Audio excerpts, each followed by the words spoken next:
In the Ferries Act, right, it is stated that the Gambia government and the ferries, Gambia Ports Authority, cannot be held accountable for any damages, cannot be held accountable for death, injuries sustained as a result of its operating the ferries. So that is what the laws of the Gambia says under the Ferries Act is there. So the issue of even fuel, people come to me and say, then there's such a fuel ferries. Even where I do my hair, every Sunday, the first topic is I'm not going to see Mandima fuel. How is it possible that you're comfortable that a ferry that you know machines can fault at any time and there's a life expectancy, you're comfortable to sit and relax until there's a calamity for you to start thinking about the next step? How are you able to do that? I'm telling you now, for the record, that Kunta Kinte Ferry is the first time it's been slipped for maintenance and the first time we're changing engines since 2017. So is this? But this is wait a minute. This is in contradiction with this press release from your office, because here it says, hence there are progressive withdrawal for the engine installation by local engineering staff. There will be disruption in service, but the understanding of our customers and the traveling public is solicited as we strive to improve performance.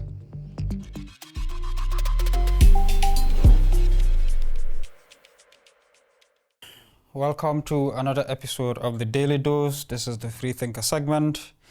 Today we have some interesting guests regarding some of the issues that we've been hearing about the ferry crisis.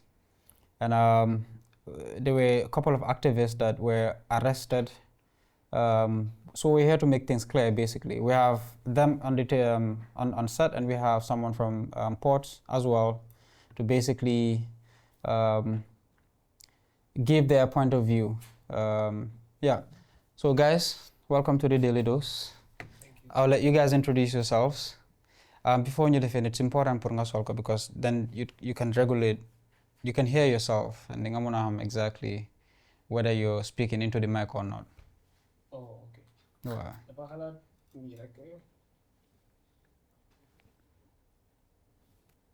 Yeah? Yeah, it's okay. Yeah, so the mic is a little bit far. Okay. Wow. Okay. Yeah, so I'll start with the gentleman on my right, Mr. Cham. Introduce yourself and tell us what you do. Tell us some of the things that you're involved in, and we move on to the next guy. Thank you so much. Greetings to my fellow panelists here and yourself, Gando. Greetings to all the very wonderful viewers out there. My name is Omar Cham, and I am the Speaker of the National Youth Parliament of the Gambia. For those of you that have heard of this name for the first time, it's basically a non-partisan, non-profit youth organization that was established to represent the voice of young people. And our engagements primarily are channeled to democratic governance, human rights, rule of law, productive health, road safety, just to name a few. And I am so much honored to be here. And aside that too, I'm a poet, a renowned poet, first ever national poetry slam champion. Glad to be on this show once again. Okay. Move on to. Thank you very much. Hello to you, Gando, and to Mr. Gibou Saidy from Ports, and Omar, a good brother, and to everyone watching. My name is Marr Nyang, and I am with Gambia Participates. Founded Gambia Participates 8 years ago, and we work on governance issues broadly, but more specifically work on 3 intervention areas, which has to do with public finance management, anti-corruption, and elections, but not limited to those 3. Thank you. Yes, sir. All right, thank you very much, Kando. So hello to as well the panelists here, Marr Nyang, of course, Omar Cham. I am Gibou Saidy. I am the PR and Communications Officer for the Gambia Ports Authority. Equally, I'm a youth activist, but today in my capacity, I'm just representing the Banjul port. Okay. I mean, there's a lot to unpack here before we get to the issues that we've been seeing online, especially regarding the case of the arrest.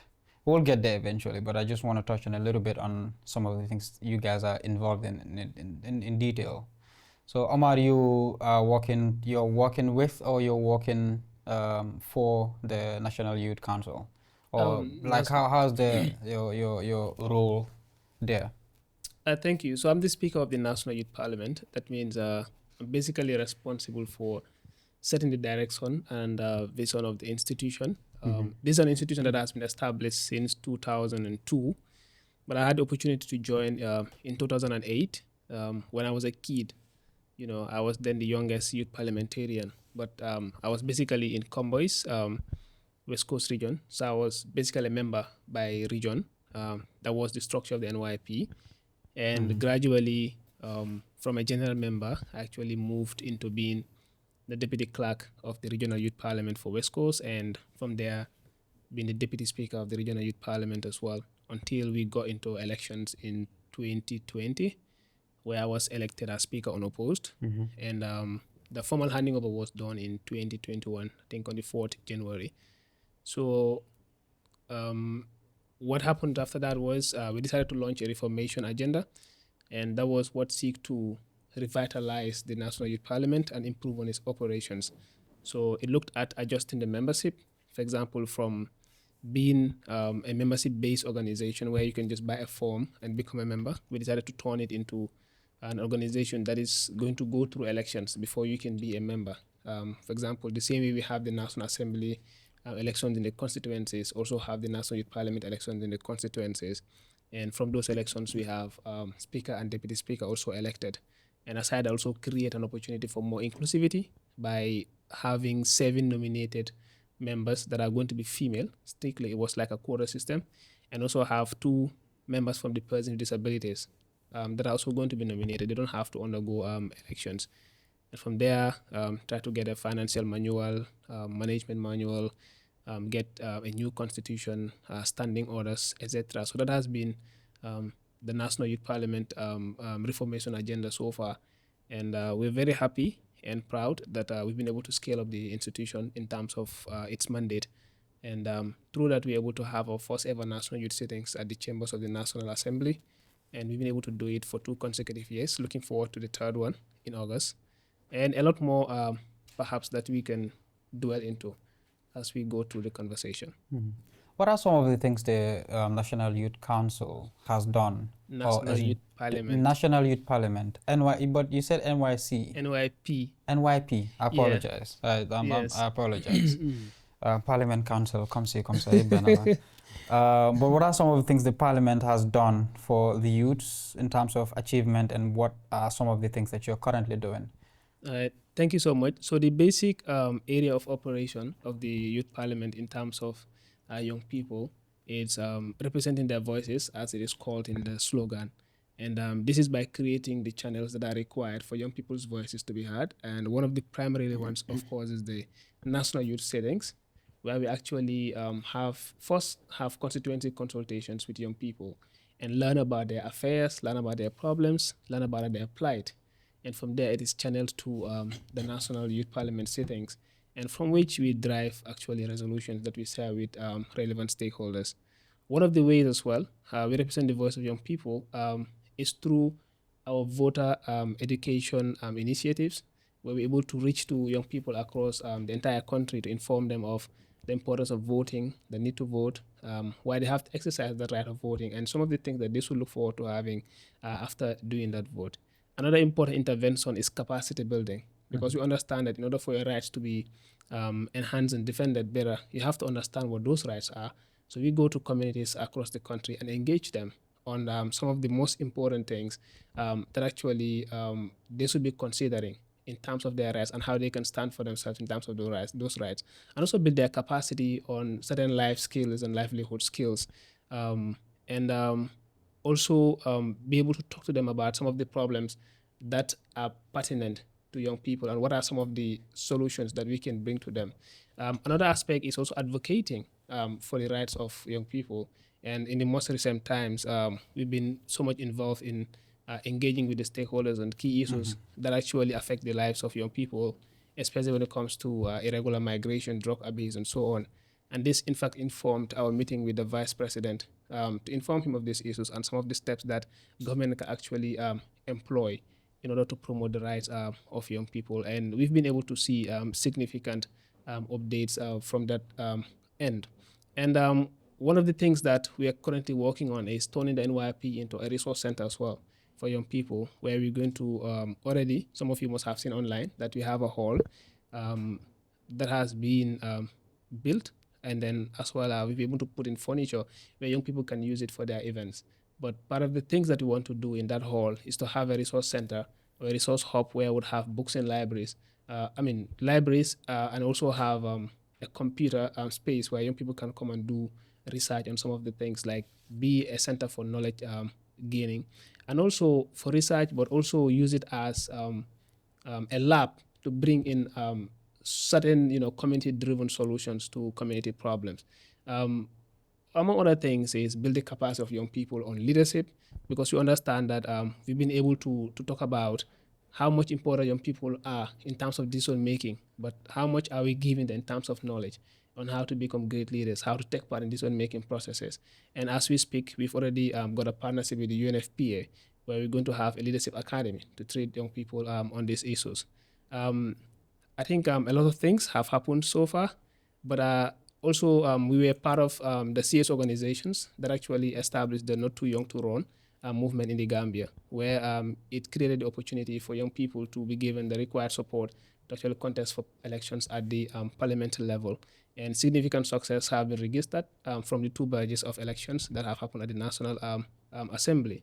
We also part of civil society organizations that actually take part in election observation, where we actually train and deploy election observers in different communities and polling stations to observe how the elections are going, if they're free, if they're fair, if they're transparent, if they're peaceful, etc., and also give reports based on those and make recommendations from those engagements. We'll be able to also serve as trainers for young people that return from the irregular migration through our migrant boot camp, where we gather them for a week and train them, give them psychosocial support, and also link them to some of the local opportunities that are actually available in the Gambia. And the last edition of that, we were able to have some officers from the International Trade Center and other trainers on skills development to come and inform the young people what are some of the local opportunities, and of course, how are they able to actually tackle them.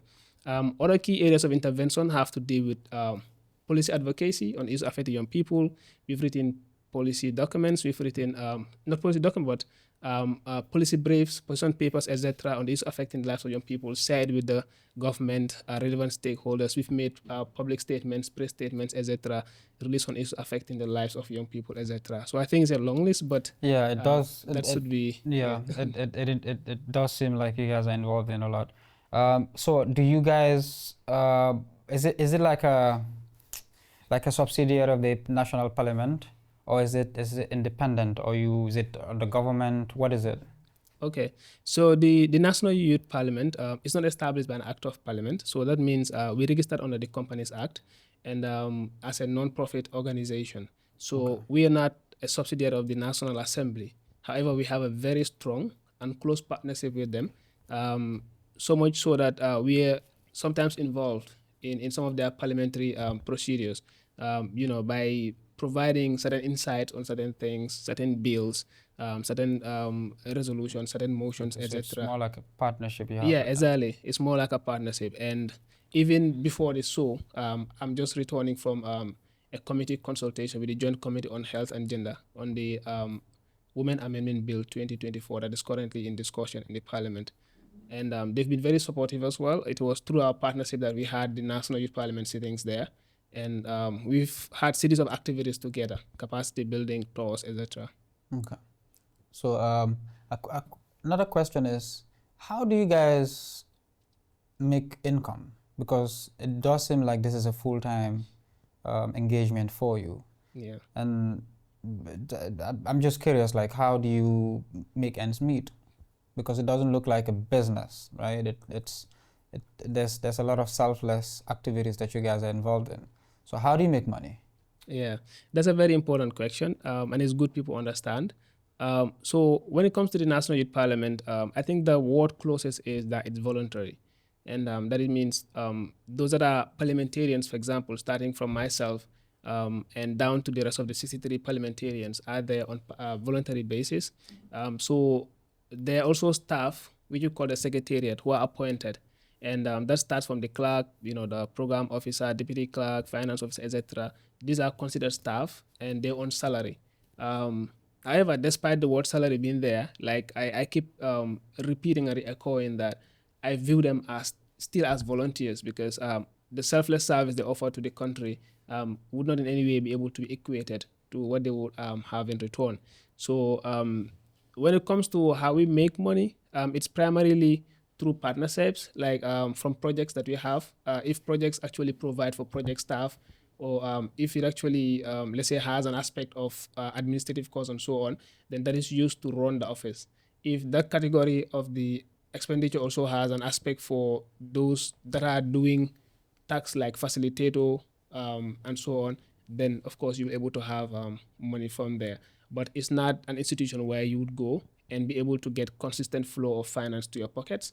It's strictly voluntary. And I think there was a statement that I even had to make after we had our first sitting, because it was a very popular sitting that a lot of people thought that millions were poured into the youth parliament in order to carry out the duty that we were supposed to carry out. So I had to make a clarification on that. And we're not funded by government, basically. We do have partnership with them, but it's 99.9% on technical stuff. And also partnership to perhaps do few activities, but not with government funding. Our fundings normally would come from outside government. As a CSO, of course, this is expected. So I think basically when it comes to the finances, that is it. Okay. If time permits us, we'll get back to that point again, because there's a few more questions that I want to ask. But I'll just move to Mr. Nyang and just give us in detail on some of the things that you're involved in, some of the achievement, some of the things that you're currently working on, and how, I guess, you and Omar were able to partner up in resolving the issue with the ferries. Thank you. Maybe before I get into what we have done and what we are doing at Gambia Participate, first to just acknowledge and recognize the efforts that this young man has put into the National Youth Parliament. He has really transformed the institution. I always say, when I was coming up as a young guy in the civic space, there are elders that were looking up to me, grooming me up to be where I am. And I always say Omar, Bakari, and Saibo, see them in that position. So they have actually transformed the civic space from in their respective domains. So congratulations. Thank you so much. It's a lot. We've done a lot at Gambia Participates. Also, whether we can talk about all that we have done.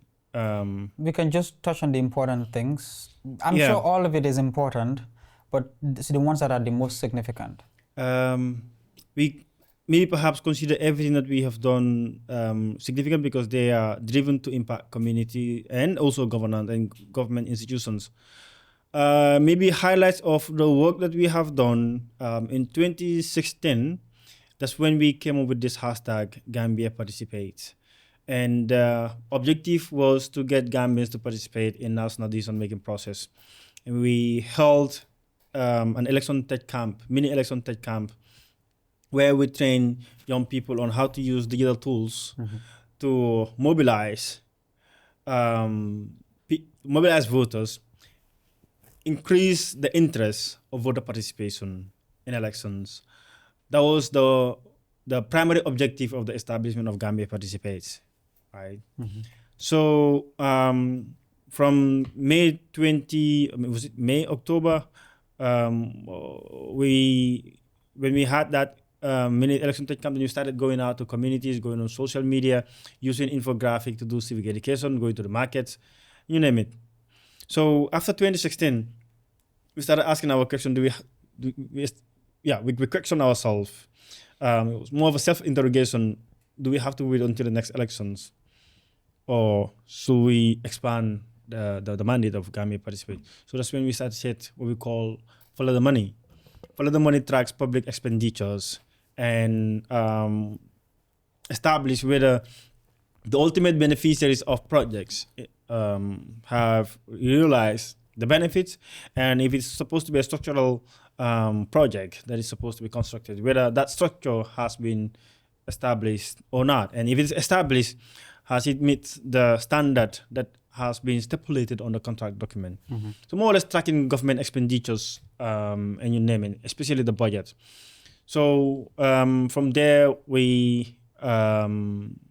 my expertise is in public finance. I do research, budget research. I have been working with the International Budget Partnership, which assesses 120 countries on budget transparency, accountability, and public participation.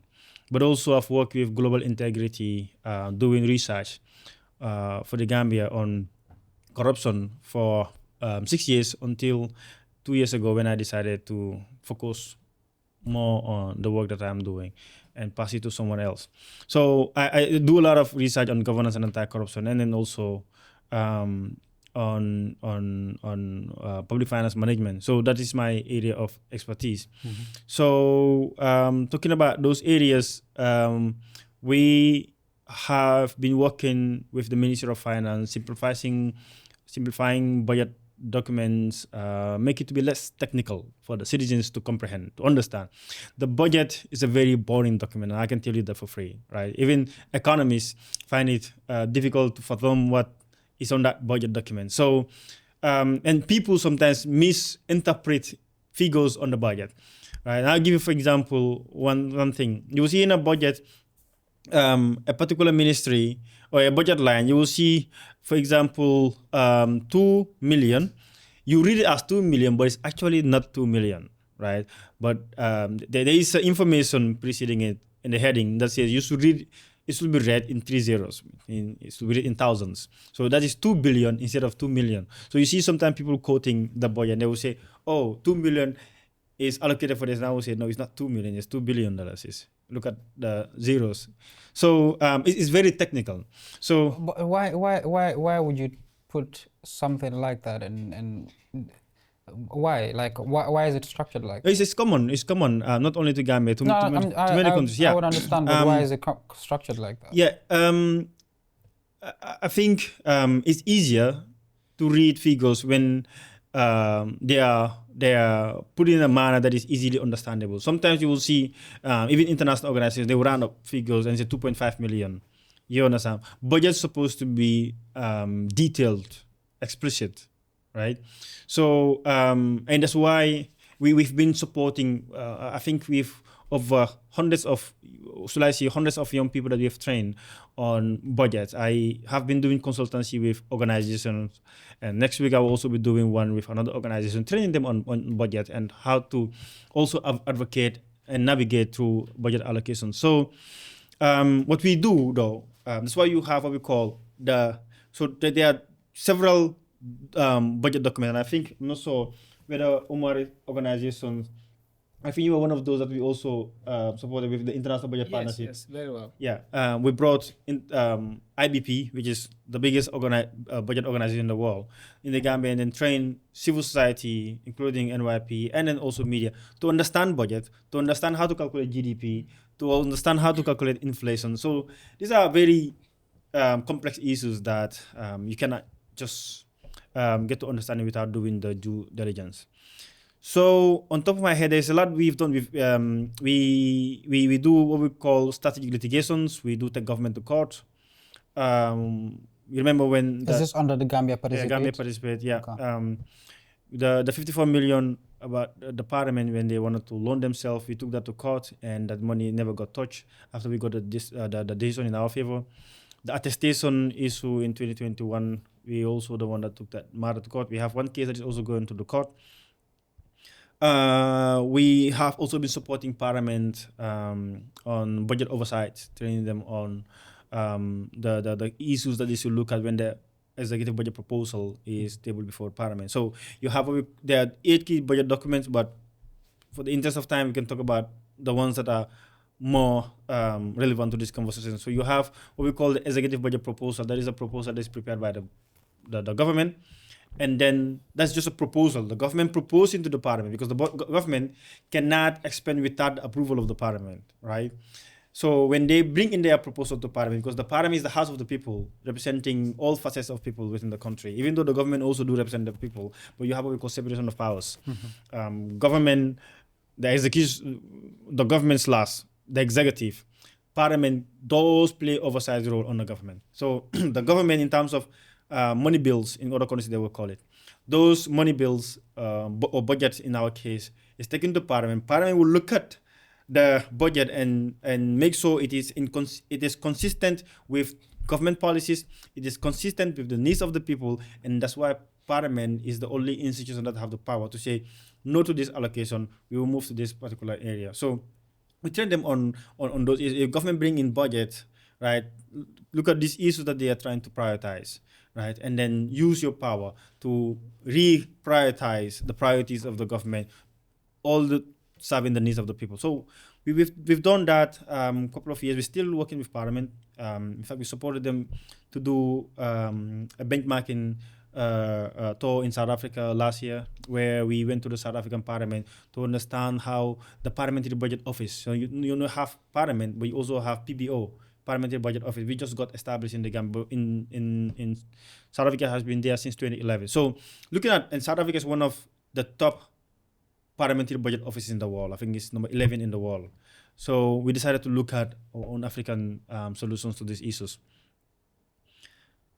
Like NYP, we do deploy elections. We do observe elections in the Gambia and abroad. We observe elections since 2021 with all 2023 mayoral and 2022. When you say abroad, what do you mean? Yeah, we observe elections in Nigeria, the presidential election in Nigeria. As in you take representatives there? Yeah, we take our on the ground or? Yeah, and observe the election, but we're a very small team. Okay. We also were in Sierra Leone observing the election. This May we're supposed to be in South Africa, but I had to call it off. So what significance does that have? A lot of significance. Elections is a very sensitive national activity, and we use marble. And right now there are conversations. In fact, there is an elections bill 2020 that seeks to transform the electoral system of the Gambia from the use of the marble stone, which is very unique, to paper ballots, like other countries have done. So, observing elections outside the jurisdiction of the Gambia, looking at Nigeria and Sierra Leone that have used paper ballots, you obviously will observe what is working well and what has gone wrong, especially in Nigeria, where we have observed so many issues, though some advantages that we could look into. Same thing with Sierra Leone as well. So that's why you see election observation missions always go into countries. You first there are different objectives. Other organizations like ours will go and observe what is working well and what is not working well, and use that for advocacy. Advocacy have to be evidence-based. It have to be based on expertise, and then maybe you can use case studies to advocate for something else, right? If it's not happening in your country. So you collect those case studies and then activate your advocacy around that end.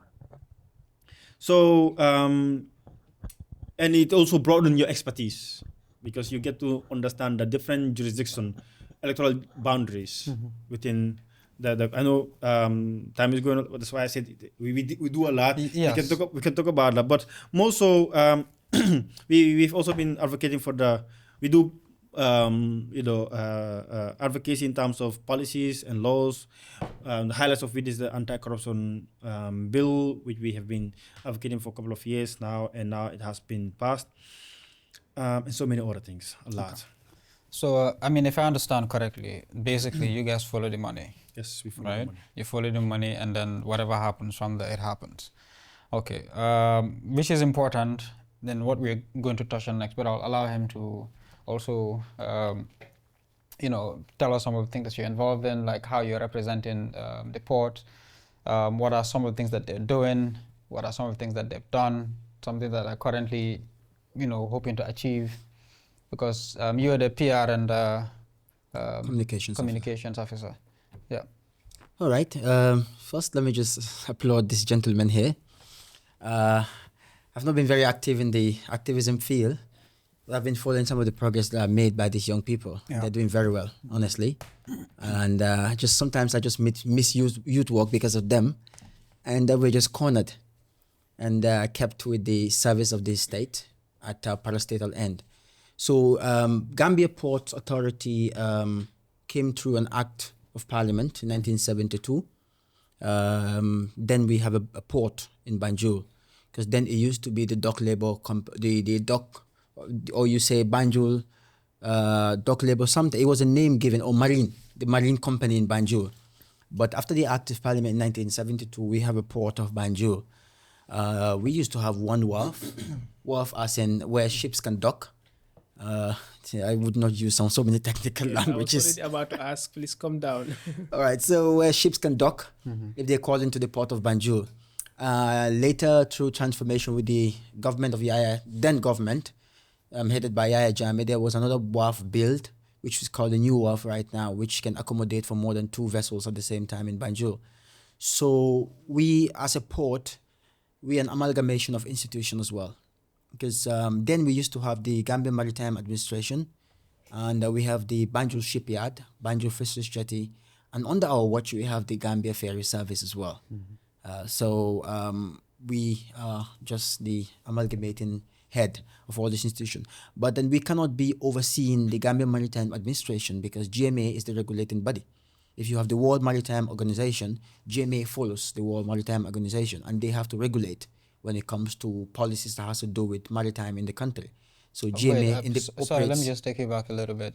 You said the World Maritime Organization. Yes. This is, I'm guessing, it will be international. Yes. Where is it based in? The World Maritime Organization. I thought I feel it's in Sweden. I'm not sure exactly. So you're saying the Sweden or Switzerland. GMA has to follow them? Yeah, they are under the World Maritime Organization. Okay, but does that mean Gambia would have leeway to basically run things the way they see fit, or they still have to follow? No, it has to be in line with maritime policies. Even when it's domestic? Yes, maritime is worldwide. That is why when you come to Banjul Port, we operate, even in terms of security, we have a PFSO or an ISPS, that is the International Port Security Facility Officer. Because obviously there is someone that the international organization will attach at the port to operate when it comes to security, because every port needs security. And that is why we say Banjul Port, in terms of speed, reliability, and security, we're a low port. But then we have to ensure that security is in play when it comes to maritime activities. I'm guessing this is because some of the ships that are coming here have goods that are international goods, or why exactly? Yeah, because even dangerous goods can come into your port. We have an area for dangerous goods. We have machineries that can also be transferred to your port through a port. We also have, drug. That is why at the port we have all the statutory organizations as well: the police, the drug law enforcement, the immigration, former. How do I put their name again? This crime unit in Banjul, is it SIS? Now SIS. They're also an office within the port. So how we operate, basically, when you ask about maritime, is the Gambia Maritime Administration come up with policies on how to govern a port in every country. Okay. When you go to Dakar, you have the Senegal Maritime Organization under the World Maritime Organization, overseeing and guiding in terms of policy in maritime operations. So by far and large, our operation has to do with maritime and shipping as a port. Banjul Port is mandated to carry out operations on shipping on a sound commercial line to meet the demands of our customers. That is just our mandate as a port. And that is why our mission states that in terms of trade, logistic, and distribution, we are a low port cost, covering the wide hinterland market of the West Coast region. Basically, this is just what we do as a port. And we say we have the Gambia Ferry Service, which is just to provide intermodal connection for movement of goods between banks of the River Gambia. And then we oversee the Banjul Shipyard, which is just for refurbishment center. That is why when the ferry was slipped, it was taken to the shipyard for refurbishment and maintenance. We also have the Banjul Fisheries Jetty, which is a basic landing facility that shoots national and international consumer interests. So this is what we do as a port. Internally, we've been going through a lot of congestion over the years, because we have a very small port and the land size is small. So that is why we went through purchasing, getting places within the half-die, and then it includes the Muslim high school as well, because we wanted to move the Banjul port head office out of the port into an area which is suitable for operation. And that was why we got the Muslim high school as well. So the areas within the port, the half-die areas that we also bought were also put in place for expansion. Now that we went through a PPP, which is a public partnership, and the concessionary was built through government and the port, we have Al Bayak, the Turkish investors that wanted to come and do an investment in Banjul. But it will be, in their project, it's like having a minimal investment in Banjul port for a few years and then build a new port in the Gambia called the Sanyang Deep Sea Port. Why do we need the Sanyang Deep Sea Port? The route to Banjul port is a very small one. Heavy ships and big ships cannot call into Banjul port. That is why people are saying they have their goods going to Dakar and then they come to Gambia. Why is that? It's because big ships with bigger drafts, that is, heavy ships, cannot call into port of Banjul. So they have to go to Dakar and dock, and then have other ships that can dock into Banjul and come in. And then before, we have a waiting time that was long. People had to go to Dakar, but our turnaround time has improved a lot. So with this Sanyang Deep Sea Port, we can have an open port, and then we can have big ships to call into Banjul, because we are closer to all the sub-regions. Goods can transfer to Banjul from Gambia to other sub-regions that easier than in Senegal. We have a better channel. Senegal is a little bit towards we have a better channel open to the Atlantic Ocean than any of them. Okay. So what we're trying to do is build a dry port as well in Basse, where your goods from the port here in Sanyang or in Banjul port will go straight to Basse, and then people from Bissau and other countries just walk into Basse and pick through the river Gambia, or there could be river. We are also investing in trying to revive river transport. There used to be river transport, which has to do with olden days ships, which used to do a heavy river transport in terms of tourism and other areas. So we're, as a port, also looking into transforming the river transport in the Gambia. But this one will be basically on logistics, move straight to Basse, and you can pick your goods at the dry port. Is it by road? It could be by road, okay, yes. By road is what is feasible right now. Okay. The river transport we want to revive is for tourism purpose. Okay. Yes. Okay. So in this interview, I might push back a little bit, because like, I am a nobody, right, in terms of what I can do. You are representing the ports. Yes. This is a big institution that's involved in a lot of things. Yes. So there's a lot of responsibilities. Of course. So I'm just going to go into it, but I don't want this conversation to be this group against this group. We're just trying to have. But it has to be this group against this group. No, we can't have. I mean, at the end of the, let us just be civil. And this group are for the public. This group is for the state. It has to be this group against this group. You cannot avoid that. If you say against it, it has a negative connotations. Okay, this group versus this group. At the end of the day, we're all trying to achieve the same goal. Yeah. Right. So we have to be in partnership. So I might do a little bit pushback on ports, because ports is involved in a lot of things, right? Let's just go straight into what recently happened with the ferry halt. Yes. Can you go into detail about what's happening currently? Because I read this morning is it the Kanilai ferry or a ferry that's not operating anymore? Kanilai ferry is already slipped and it's on maintenance. When was it? It was slipped last week Friday. Okay. Yes. Last week Friday. We were there this morning with the new PS and the rest of the team to also check. Currently, is there any ferry going? Yes, Kunta Kinte. Kunta Kinte is going. Yes. Okay, I think it's Kunta Kinte. I saw this morning on Fatu Network, if I'm not mistaken, that they're saying the ferry is not working. It's not running right now. I saw that today. I'm not sure if it's not working. Could be a very wrong statement. Yeah, I mean this is what I saw. But you're here now, so you can make things clear. You can confirm whether this is true or this is not. But what are some of the issues that you guys are facing about the ferry transport? Because we've had a few gaps where things were not really working. And what are some of the issues that happen in-house? Like, from your side, like, what can you tell us? Some time ago, there was a concern when it comes to the ferries. And this is what led to the crisis we had a few weeks ago, 6 weeks precisely. So the ferry service had 2 ferries, operational ferries, before the coming of Kunta Kinte in 2017. Kanilai ferry came to the Gambia in 2005. Then there was Johe and Barra. Barra was already scrapped. It was already gone. And then Johe was doing let's say just a small service just to keep them engines on.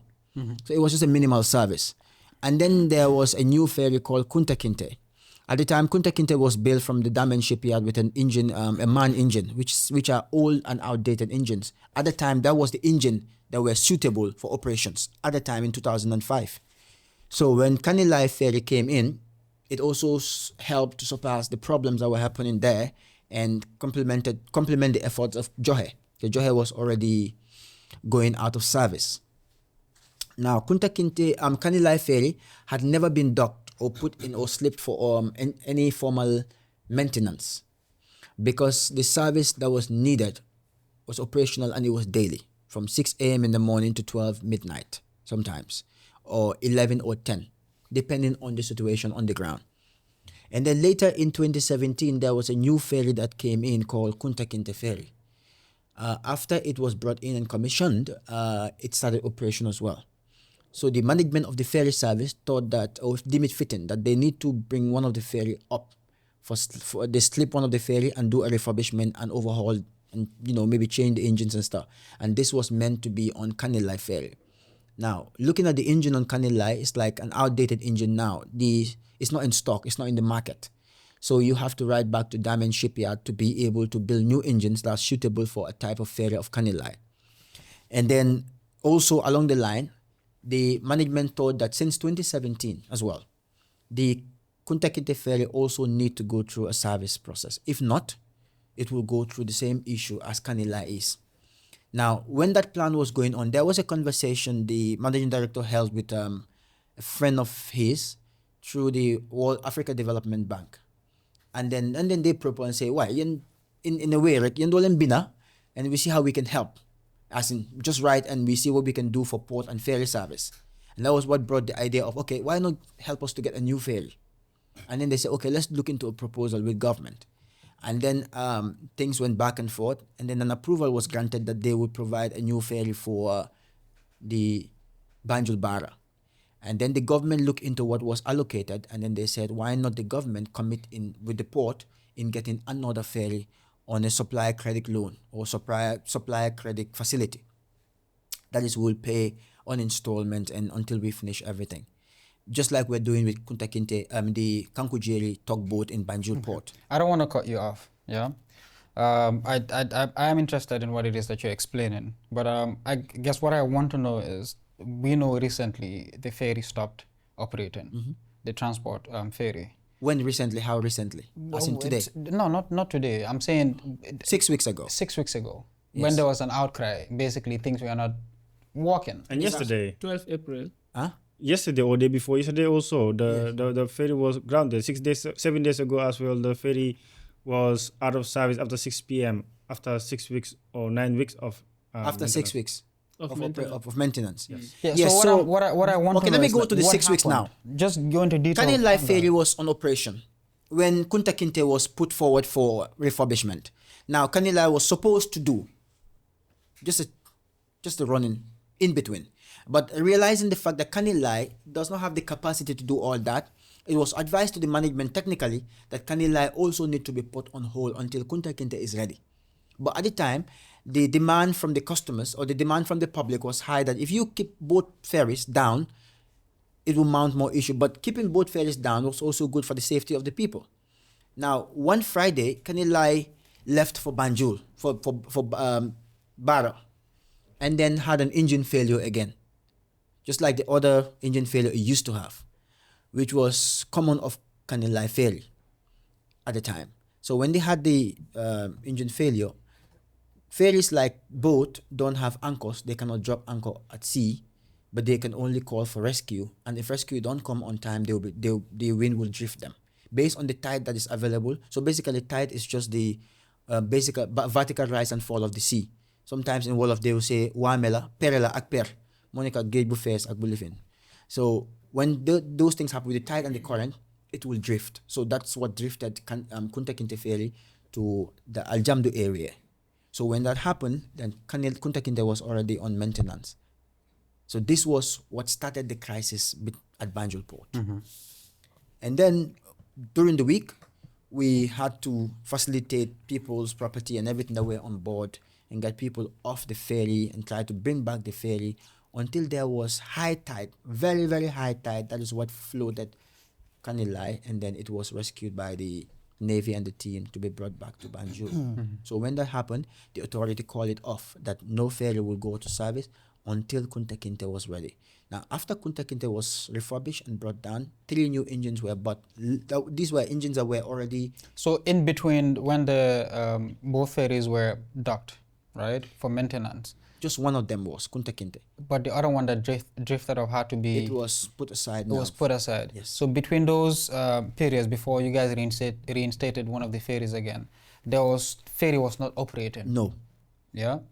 And what was the immediate solution to kind of ease people's movement? Like, what are some of the things that ports did?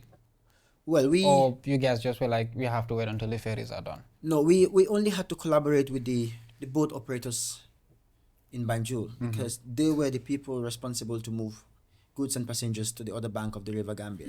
And what we tried to do is look into safety by providing life jackets, among other things, and also build a catwalk as well for passengers, because we realized there are a lot of carrying of people as well going on there, and you have to pay 25 or 50 to be carried into the boat. So these were also our concerns. So we had been working directly with the Alcalo of Barra himself to facilitate some of these things and to put safety measures in place. The boats are not safe, Gibou. Yes. Yeah, we'll Just, get they there. I know you're gonna they- come. they are not- I know you're gonna come to me, but I'm just telling. No, wait a minute. Look, Someone is coming from. we are going to get there. I know. Just hear me out. Okay, hear me out. I want to let's have Marr to comment. I'm just It's not saying. safe how? No, the boats are not safe. During the crisis, Yes. there was a boat that ran out of fuel in the middle of the sea. There was a woman with a baby, and another boat have to come to rescue that boat. They spent over 30 minutes inside the river, and they were at the mercy of the wave and the wind. Yes, I don't want to Okay, say. look, I okay. don't- So Guys, the boats are not safe. Marr, What I'm saying here is, just hear me out. this should not have happened. The ferry must not go out of service. It is something as that the look, Gambia ferries service guys, can predict. I would have to say this. I don't want to say this, but I would do have to say this. You guys have to allow me to conduct Well, you have to interview. allow us to interject as well. You will have the chance to do that, and this is why I said we don't want this to be a pit against each other. We're gonna hear you out. You can No, have it's a- notes down. it's- We'll it's- give you a chance to respond, and It's then you can a ask him again. Mature conversation. Some We will have, interjecting we will where have, it's necessary. We will have a point where then you'd have the chance to interject. So now, but now, for now, okay, now. I just want to. And I will allow him to inject when I'm Yes, talking. I love that. I'll take that. Honestly. But the thing is, at the end of the day, I know it's important for you guys to speak, but we also want the viewers to be able to follow up on what's happening. Okay. And this is why I'm here. Okay. I'm not here to take sides. I'm just here to make sure I conduct an interview that the viewers can understand. Yeah, we will take the daily dose as it's coming. Don't worry. Please. So, Marr, now. just finish the point that you were making, and Yes, then you so this is our collaboration, and we also deploy the Navy officers to be there to ensure that safety and all this, any other issues that would come up are addressed prior to that. So we did not just sit and relax. At the time, there was already an approval granted to sign for the two new ferries. So we conducted the signing ceremony at the Banjul City Council's town hall with the Africa Development Bank transferring fund for the purchase. For the build and purchase of 2 new ferries, with what government of the Gambia had to also put in the credit service facility or the credit supplier facility. Now, the new ferries are costing 12.6 million. So we also contributed to get Dollars or in euros or dollars? in dollars. 12.6 million, one ferry. So this was transferred to the Damian shipyard to build a Kunta Kinte type ferry, which is also climate friendly, and let's say a hybrid type of a ferry. Will also use the engines, of course. Some ask, light night amut nangen they use solar. We have the engines already in place. Now between Banjul and Barra, you only need 2 engines to run a ferry. The 3rd engine is for speed, and the 4th one is as a backup. When we install this Kunta Kinte ferry, we understand that immediately after we do the testing, I was on board the testing on Thursday. And on Friday, we did a second testing. And then the minister said the ferry should go back to service because it can serve the people now. What we should be doing is after every service, you conduct a maintenance before you go and fix the rest. Okay, so It's just like having a new engine in a vehicle. Let me answer to one thing that Marr said before I complete this one. No, you'll get there. You'll get there. I do have a point that I want you to make clear for me. He did start talking about it, which is something I was going to ask you. If you have multiple ferries running, shouldn't be part of your job to make sure there's no interruption, even if one of them have an issue? You have a plan where there's always going to be a backup. Yes, we should. Where you cannot have it because the Banjul Barra is the only way to cross, right? Not the especially only way. if what I mean by the only way within the most convenient, the closest. There's a lot of businesses in Barra. There's a lot of businesses in Banjul. Yeah. You can't go through the Senegambia bridge to get to Barra. It's very inconvenient. It's very expensive, and people have built their businesses literally around the crossing there. So for you to have two ferries basically just shut down, that is costing people a lot of money. It's a big crisis, right? It's a huge crisis. This shouldn't have happened in the first place. We agree, right? So moving forward, like what are some of the things that are put in place? Management have agreed that it's a responsibility we have taken 100%. That this should have never happened. We should have never allowed for maintenance to stop or keep operations from taking place between Banjul and Barra. The ferry service, like we say as a port, we would ensure that moving forward, we're getting 2 new ferries to add up to Kunta Kinte. And Kanila now, it's also going through an overhaul right now. Everything is going to be changed. We're looking at 4 new ferries that will be readily available for Banjul and Barra crossing. Now, the long-term plan is to bridge Banjul and Barra, which we are working on right now as a government and as a port. Now, many would ask, and also there is a private ferry company when you go around Bond Road. When you come to Bond Road, just around the Jar Oil, you get construct somewhere around there. It's a private ferry company that is coming up. So it's also going to be there in case, because people like Marr would want convenience, so they'll say, I'm afraid to. But the businessman or the businesswoman that is coming to sell at least a nana or groundnut would rather use the Banjul ferry, which is more cheaper to sell and also have their profit back home. So, but then notwithstanding, moving forward, we as a government and at the port level, we would ensure we have a bridge between Banjul and Barra, just like the Senegambia bridge right now. But the bridge is not just within Banjul and Barra here at the port. The survey report will show you that when you go to Mandinari, the space between Mandinari and SL is more closer for a bridge. So you just have to bridge Mandinari and SL, and then you carry the activities away. Okay. So I have a last question before I move on onto you. I know you want to respond to a few points that he made. I've not really read much into it, but what I've heard is ports, in terms of like crisis, or for example, like if the ferry sinks or some kind of an accident happen, that the ports in their act or the government act or whatever it is, they are free from any legal repercussions. Like you cannot hold them accountable for their faults. Why would you not hold them accountable? Marr is here. Marr would answer that for us. Marr is into policy. So he's right. In the Ferries Act, right, it is stated that the Gambia government and the ferries, Gambia Ports Authority, cannot be held accountable for any damages, cannot be held accountable for death, injuries sustained as a result of its operating the ferries. So that is what the laws of the Gambia says under the Ferries Act is there. However, the criminal code, I believe it's section 112 or something, there is what we call law of negligence, right?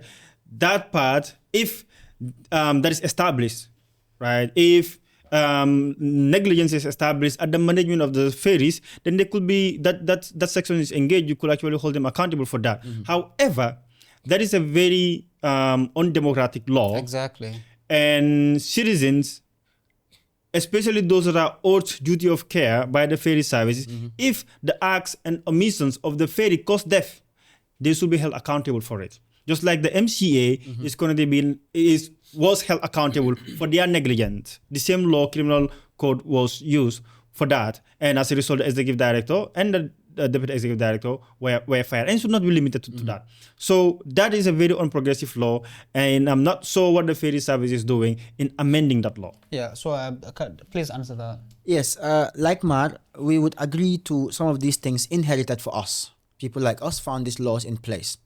Now, what would the people do? What would we do to amend some of these things? It's a plan for moving forward. It's all of us. We are a state-owned enterprise, right? We're serving the interests of the people. And say a ferry service is supposed to provide social service. So if these laws are trying to protect the ferry service, then we have to look into them. Who say we cannot? Okay. So, Mr. Marr and Omar, what I want you guys to do is just explain to me what where you guys started to, where it led you guys to getting arrested. What led you guys to stand up and want to do something or say something about what's happening? Well, and why? Like, what are some of the points that you were like, you know what, this is something that we need to address and we need to talk about? It's a build-up of a lot of issues. Yeah. I have been talking about these ferry issue for a very long time. The first instance, I was arrested at the Banjul, at the Barra terminal in 2012 for speaking against the injustice that the immigration officer was doing to non-Gambians. So you come and they ask you for laissez-passer, or they will look at GB and see GB as a non-Gambian, corner you as a laissez-passer, right? And then start taking money from you. And I stood up for that. And I was handcuffed and severely assaulted, beaten by these immigration officers. So did they have the right to do that? No, they don't. The immigration officer can actually ask for documentations anywhere, but you should not discriminate. You should not discriminate. Others will present their laissez-passer, but still they will be asking them certain documents that is not actually necessary. Before you continue, I just want to understand properly. You said that you were arrested and you were assaulted. I was arrested, handcuffed. The handcuff was tied in immigration officers. By the immigration officers? Yeah. Do they have the right to do that? They don't have the right to do it because I did not do anything wrong at the time. Okay. So all I did was, what you're doing is not fair. Who are you to tell me what you're doing is not fair? That was the response that I got. And I was handcuffed, beaten, in the office of the immigration officer in Barra terminal. So this has been something that has been, the ferry management is just beyond the vessels. The vessels going out of service is one thing. There are so many issues that people need to understand. Number one, you go to the ferry services, you pay for your ticket. Most likely, you will not get your change. The excuses that they will give you is wasted amount, especially when, and this is not a mere speculation. It's not a speculation because we did a social audit on this. We got facts and we engaged the Gambia ferry service, and they told us the reason why most passengers are not given fees is because their changes is because the notes, the small denomination that they do receive from the central bank, they were not receiving those. But we tell them even Nopal people have changes. So if you bring $50, you should be giving your $15 change. So if someone else, a teller, is telling passengers, Omar wait it. Now, 1,500 people in a day, that should be about $1,500. You multiply that by 30 days. How much is that teller going to go out with the revenue, illegal revenue illicit revenue that the person is going to make? Is going to be about $20,000. That's not right. And that's just a minimum. That's one of the issues, management lapses at ferry. Number two, you go to the vehicle queuing system. The Gambia Ferry Service introduced what we call the VIP services. Now, what the VIP service is supposed to do, you pay almost double the price of a normal vehicle, so you will not have to wait for a very long time. You will queue, and every ferry, 6 vehicles, VIP vehicles, will be allowed to join the ferry. So we just find anywhere you go, you have premium services. But if you pay for premium services, you should expect premium treatment. Value for money. And value for money. But that's not the case. These are incidences that I have witnessed and wrote about. In December, a fight broke up at the ferries because we were waiting. We were there since 5 a.m. Someone else slept until 10 a.m. We were there waiting.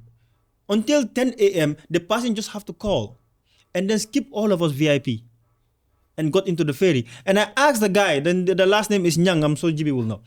why are you doing this? And the car was already there. Lo buga ma def, da nga buga ma ekati moto ma sanne ko si gannaaw. And people were there since 5 a.m. So that is not right. And it's obvious the corruption that happens in the vehicle queue management. You understand? That is something I've experienced personally. Exactly. And So that's this is also not not just- good for the economy, because you have trucks that are loaded with products that are targeting the market within the Greater Banjul. They are delayed there, right? And if they are delayed, now the consumers of those goods, the truck owners or business owners, the amount of time they spent there, any product that got spoiled along the way, because most of these products could actually spoil because of the weather or what have you, right? So if they got spoiled, what they're going to do, obviously, are business people. They will inflate the price in order to make up the loss. Who's going to feel the pain is the consumer. So the ferry service is cross-cutting. There are so many issues that is affecting the life of the people directly. So now, there is a journalist report done by Fact Check Gambia. Before I come to that, I wanted to say, when you have a management and you have experts, you expect them to be competent as in understanding the job, be able to project the risk, be able to project the future in short term, what is going to happen with the ferry. It's like when you're driving a car, right? Modern cars, when you're driving, it gives you what? A check engine alert. You don't have to wait until the car experience an accident and then you go to the mechanic. Once it flags issues, then you should be able to take that car out of service and then service quickly so that you can get back to the road safely with peace of mind. Now, the peace of mind has not been there with the ferry, because you know why? Fact Check Gambia has reported that the ferry, especially the Kunta Kinte, has issues in the sea 25 times in 30 months. And in January 2022, they installed new engines, Caterpillar 12 engines, that have a life expectancy of 10 years of 20,000 hours of operation. But hours spent, this Caterpillar engines had 7,000 hours of operation. And in 6 years, they had to change. And in one of their operations, 80 million, especially this recent one, $80 million was spent. So 10 years, if you change the engine from January 2022, we expect by 2032, that engine will be able to serve. So what happened? Wait, let me ask, which of the engine is changed? The Kunta Kinte. Kunta Kinte is just having a new engine right now. No, but this is a report from Fact Check Gambia that I quoted. So I'm telling you, Kunta Kinte just have a new engine right now installed. No, so let me ask this question. You would have a I chance. think this was before that. And this was way before that. Not this one. Not this one. Before This is the first time Kunta Kinte is having new engines installed since 2017. No, but that's not the report is not again to that. And if you also go online, you will see. Fact Check is not accurate on this information. Well, I totally trusted their information, and I've also checked it. Did they specify which ferry? Yeah. Which one? Kunta Kinte. Kunta Kinte. Kunta Kinte. And you're And saying Kunta Kinte. I'm saying Kunta Kinte just having 3 new engines installed just after this slip. And this is the first time Kunta Kinte is slipped for refurbishment since 2017. No. You're saying this is the first time. What happened? First time, yes. In 2020, June 2023, which ferry had an issue in the middle of the sea? In June of 2023, when an individual died in an ambulance while it got stuck out. This was Kanil Life Ferry. So Kunta Kinte never got stuck out in the sea? Never. No, but this is not what the Fact Check 25 times in less than 30 months from January 2022. That has always been And here are the Kanil. footnotes. In March 2023, Kunta Kinte was stranded due to engine-related failure for at least 13 hours.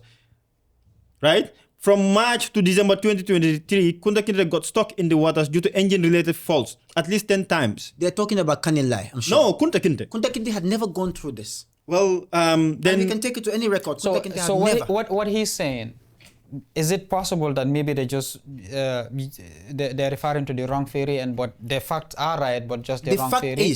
But is it? No, is the it, fact is Kanil Life Ferry had always observed or had been throughout interrupted problems. Throughout. And this has been because of its engines. Like I said earlier in my statement, Kanil Life had got not a Caterpillar engine, but the MAN type of engine. You know, there was a MAN boss here. So those were built outside. So when you have engines like that, it's always a problem. It's out of stock. So Kanilai had been going through this similar problem. And since 2005, Kanilai is now slipped for service. So the incident And where, Kunta Kinte, where since the patient, 2017, the incident where the patient died, it's Kanilai Ferry. it's Kanilai Ferry. Yes. So Well, then you have to double check this with the fact check Gambia, and I am really how reliable are they? I mean, this is done by Lamin Jahatin. I mean, a very credible journalist. Yeah, but fact check reached out to me not too long ago to ask some few questions, which I clarified. They also cited footnotes. They cited the footnotes, and this documentation are also coming from your office. This is coming from fact check Gambia. The number of times, this is the footnote, the number of times the ferry had a problem is curated from official and unofficial sources. Unofficial sources. Official and unofficial sources. So the unofficial sources might not be confirmed and might not be accurate in terms of balanced information. I'm telling you that I am certain. Yes. This is not the first time that the Kunta Kinte ferry has an issue. Even if that engine, the installation of the engine happens with the Kanilai ferry, then you said this is the first time that Kunta Kinte is experiencing engine installation. Yes. I'm saying even if the Kanilai ferry experienced engine installation last in January 2022, it is reported that that engine have a life expectancy of 10 years, in which it can operate for 20,000 hours. In less than 6 years, Kanilai has already have an issue. And tens of millions of dollars were reported to be spent on that particular ferry. And now, Kunta Kinte was commissioned in 2017. Now, in less than 10 years, there is also a new ferry engine that has been, if what you're reporting is what we have to go by with, less than 10 years, that engine has an issue.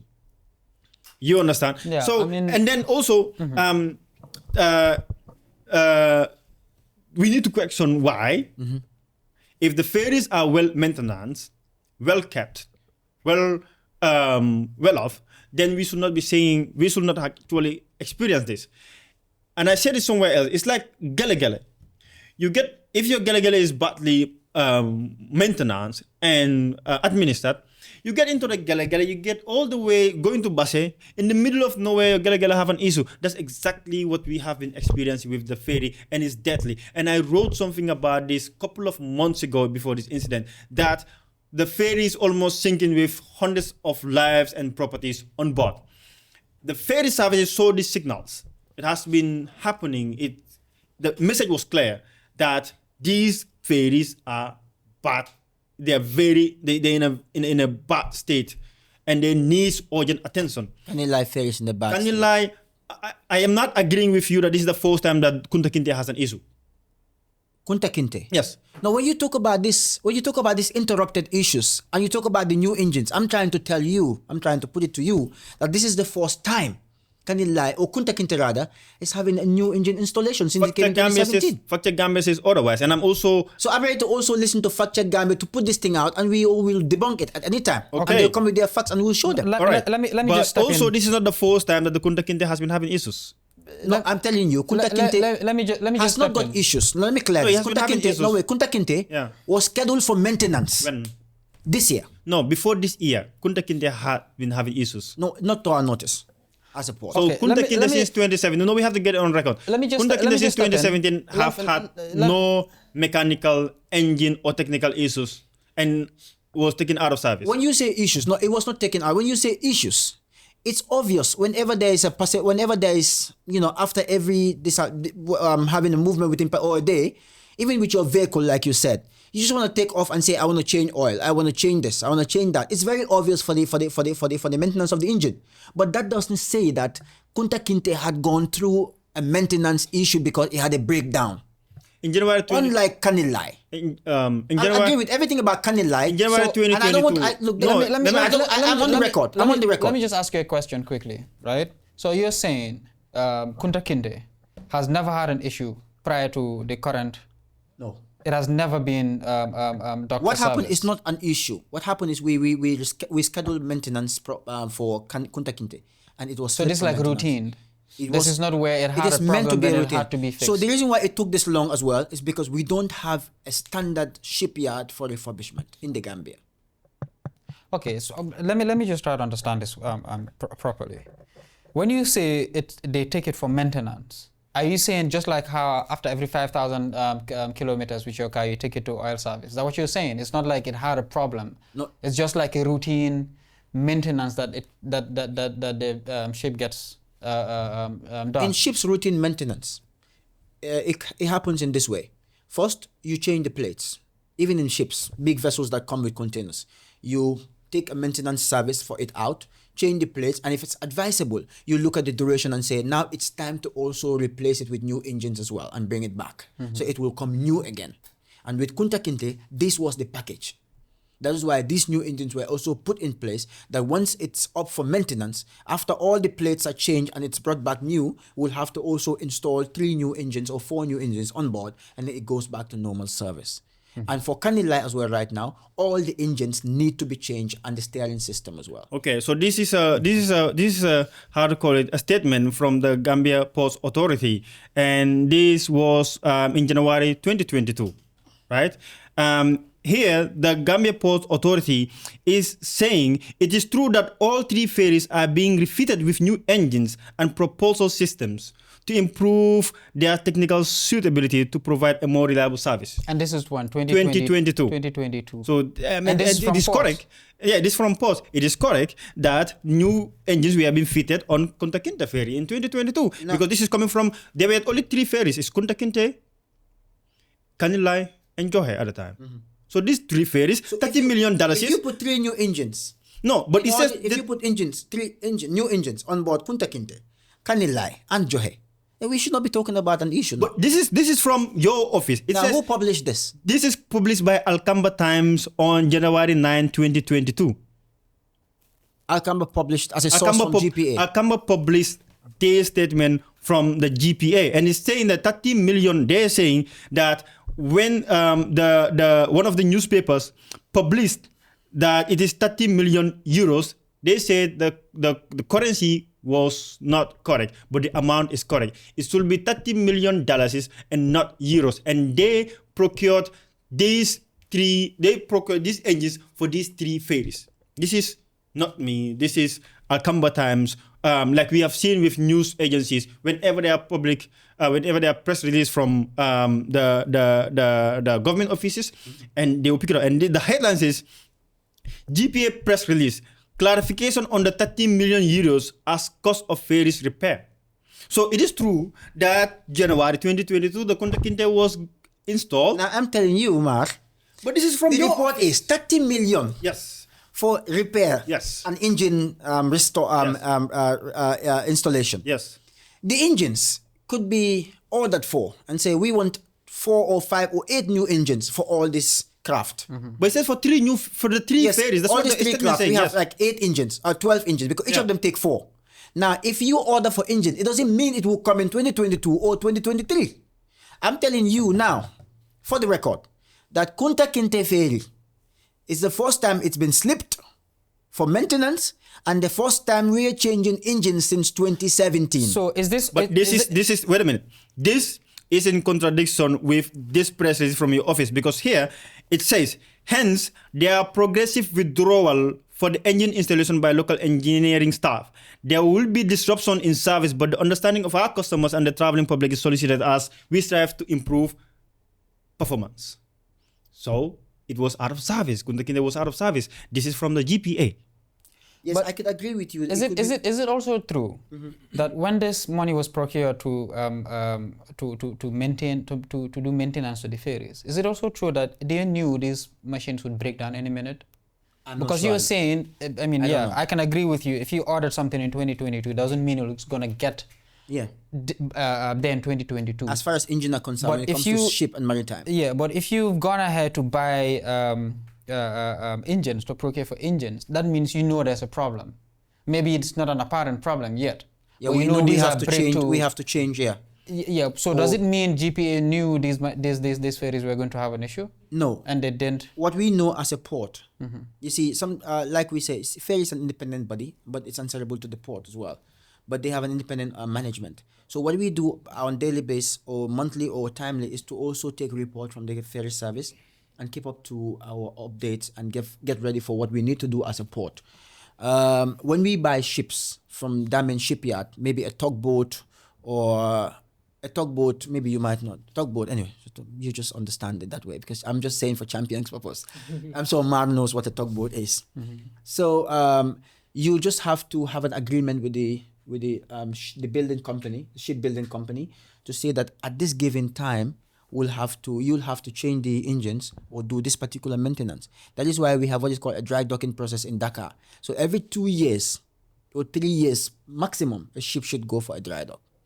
And to just reaffirm the credibility of the report that the Fact-Check Gambia has made. This is also coming from Fatu Network that in March 2023, Kunta Kinte actually really slipped and he spent the night in the middle of the sea, which caused the life of Alaji Sarr.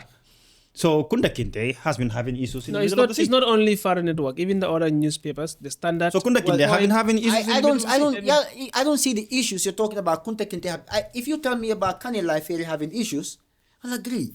Kanilai have been having series of breakdown in a week. But Kunta Kinte having such breakdowns, no, it's not. So are you saying all these news on Sunday, platforms are March mistaken? 19, the Kunta Kinte ferry got stuck at the Barra landing site, spending the night in the middle of the sea, which led to the death of Alaji Sarr.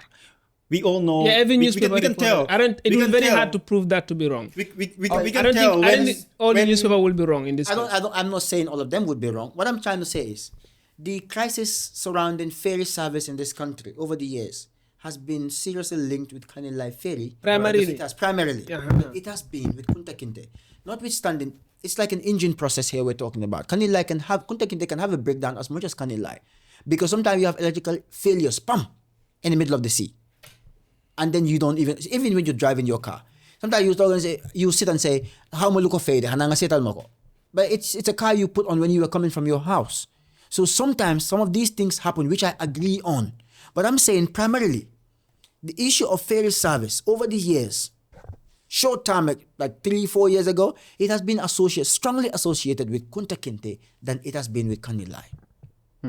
But I will also say, for the record, that Kanilai might have its own hooks here and there. You mean Kunta Kinte? Kunta Kinte rather, but it's not equal to what Kanilai had been going through. No, I don't think that is the argument. The argument here is that all the ferries have been having issues.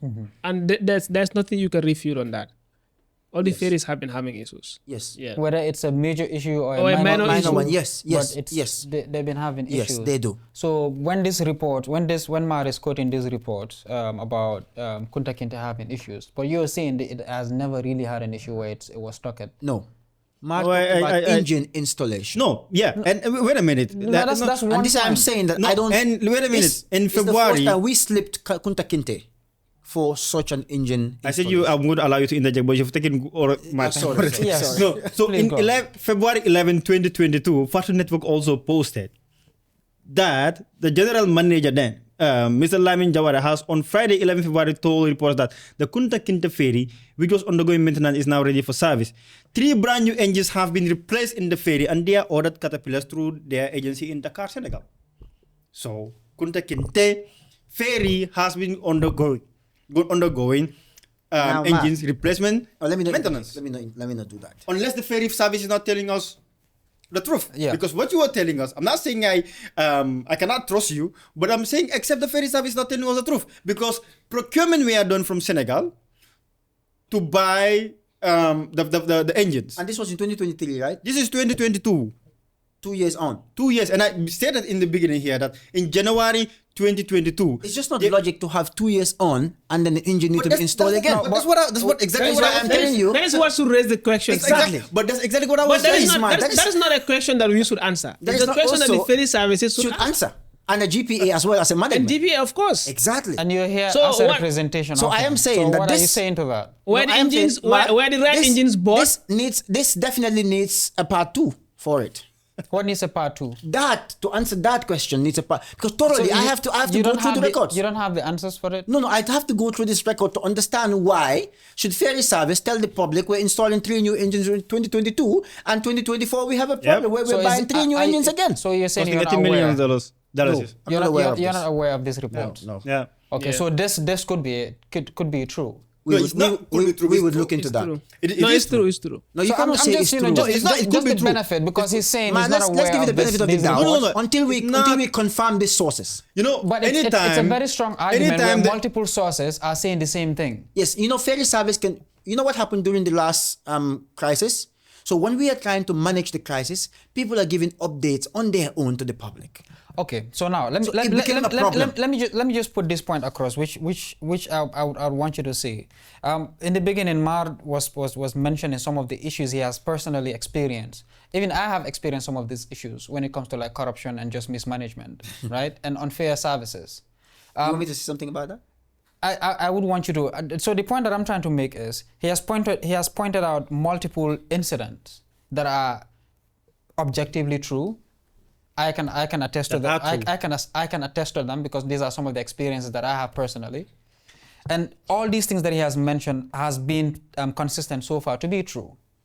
So if he's making an argument that the ports basically is just careless with how they're conducting their services, Ferry service. yeah, the ferry services. I mean, if you say the ferry services, you're kind of associating them with ports. No. What I mean is, the operational service of the port and the ferry service is not the same. But In this context, we are talking about the ferry. So when we say ports, we're just we're being specific to for the record, the service, just the for ferry the record service. Yes.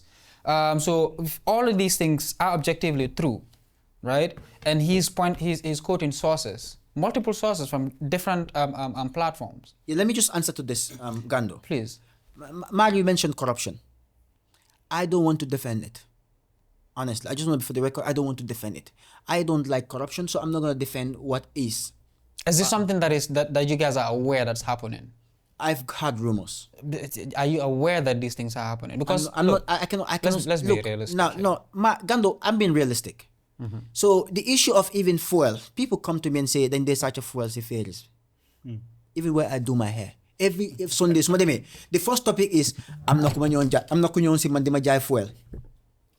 Maniko, but I don't know. But we've heard that these issues are happening. I'm coming. Okay, go on. These are all just malpractice that can also affect and sabotage what we are doing here. Because Ferry, bisuwari run operationally 100%, ngay def lo hamlef ko yaha. At the end of the day, yaha 75% of it. My recommendation will be fit CCTV cameras. Even when you do CCTV cameras everywhere, things will still happen. No, now the VIP treatment, what cut off the VIP treatment is as a result of what you're saying. But that is still happening, even though there's a VIP. No, right now it's suspended. No, it's suspended. It's suspended. Yes, the Nyomi FM. They always update me. So the gentleman from Nyomi FM even wrote to me this morning, saying that 1, the ferry app is not switched on time. 2, he said wrong press release on the departure of the first ferry to Banjul every now and then. There's always a wrong press release from the ferry service. He said kids playing and swimming at the Barra landing site without authorities stopping them. He said the day before, he said the Kunta Kinte ferry was stuck in Barra. He's reporting exactly what is happening. Because at the Nyomi FM, we have a collaboration going on with them at the Gambia ferries. And then he also said the Nyominkas now believe that even the new engines that are installed wouldn't fix the problem. Are not real.